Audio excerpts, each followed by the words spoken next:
Good morning. Wednesday, April 29th. We're going through the book of Revelation, going through the seven churches, and we're in the last church now, the church in Laodicea. So let me read it. Pretty harsh words that Jesus has to say to this church. It says, "To the angel of the church in Laodicea write." Good morning, Naomi. "These are the words of the Amen, the faithful and true witness, the ruler of God's creation. I know your deeds, that you are neither hot nor cold. I wish you were either one or the other. So because you're lukewarm, neither hot nor cold, I'm about to spit you out of my mouth." Wow. Morning, Tressa. Morning, Mary. Wow, you're watching it early. Well, early our time, not yours. Good morning, Grace.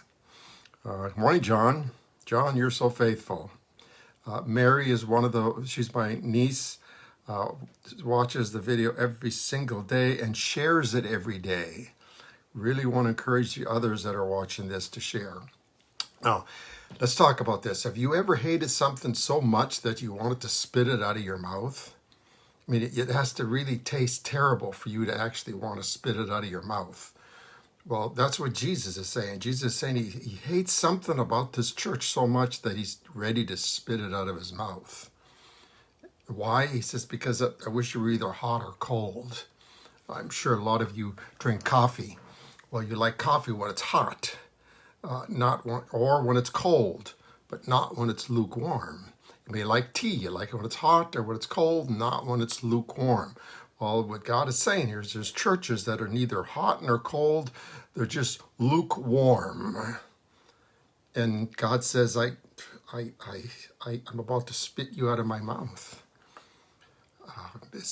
That's probably why 6,000 to 10,000 churches close their doors every year, because God pulls His Spirit out of them.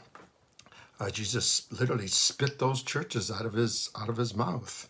Why? Because they were just lukewarm. They had no fire. They were just meeting for the sake of meeting.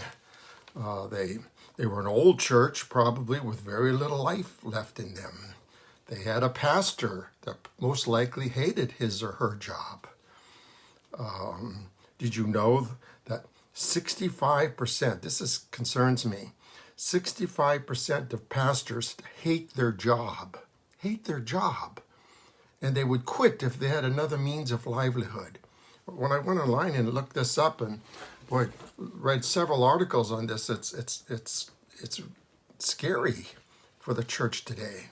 That's why, listen, nearly 1,500 pastors quit every month in America. 1,500 pastors quit. 6,000 to 10,000 churches close their doors, but that means there's just churches that are constantly getting new pastors coming in and out. Wow. Listen, 77% of pastors admit to having a poor marriage. 75% admit to not being qualified to even be a pastor. 72% admit that they only study the Bible when they're preparing the message. 38% admit to being divorced or in the process of a divorce. 30% admit to being in an affair. Now, how can you lead a group of people to God when you're involved in an affair outside of your marriage? It's like, wow.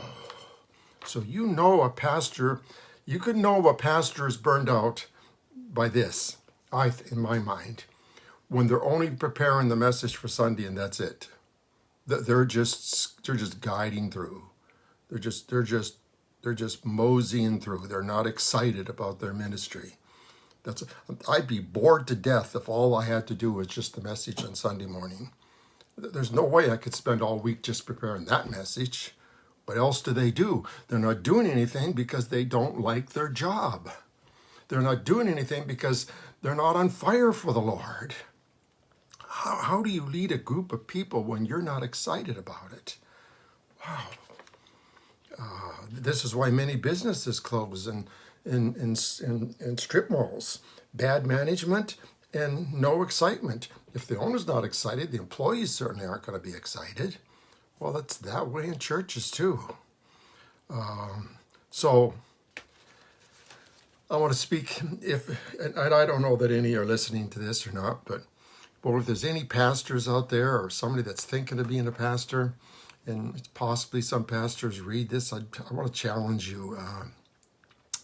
If you're not excited about the ministry, and you can't get yourself to be excited, then you're in the wrong business. You're in the wrong business. It's kind of like they say 80% of people hate their job. They're not excited about their job. So if you're not excited about your job, you're just drawing a paycheck is all you're doing. It's hard to be motivated when you don't even like your job. And 80% of the people don't like their job. Well, I guess it's no different in ministry. No different in ministry, where there's too many men and women out there, pastors, that don't like their job. That's sad, and that's why Jesus here is saying, I'm about to spit you out of my mouth. He's talking to churches. I'm about to spit you out of my mouth. Wow. Now, I'm going to bare my soul to you, okay? There's been times in Collision, I can remember when we first started, and Dave, Sloan, and I, and church, you've heard me share this with you, when we first started and we're just going nowhere and we didn't know what the heck we were doing. We knew we wanted to start a church that was different, but we didn't know what that looked like. And I remember being upstairs in the room next door here after Dave and I had talked and said, we're probably just going to end it. And I said, well, Dave, I understand. I'll continue for another 3 weeks just to kind of slow it down. And we met with a couple of people that were involved in the church. And we shared that with them. And they looked at me. The one gentleman looked at us. It was Paul Gandara. And Paul said, well, what excites you about ministry? Because I told him I wasn't excited. And I said, well, I love to teach and I love youth. And he said, well, then why don't you do those things? Because we were trying to do something different. We were doing small groups. We didn't have any youth meeting at all. And it kind of clicked. It was like, yeah, do what I enjoy doing. And so that's what I did. And I started teaching then instead. I didn't want to because I didn't want to be like all the other churches where you just gave a sermon and sang a few songs and that was it. But that's what I enjoyed.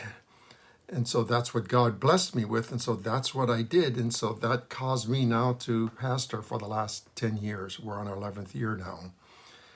So if I hadn't, Jesus would have just spit me out of his mouth. He'd have just spit Collision out of his mouth and it wouldn't have been there. It wouldn't have existed anymore. We'd have been one of the statistics.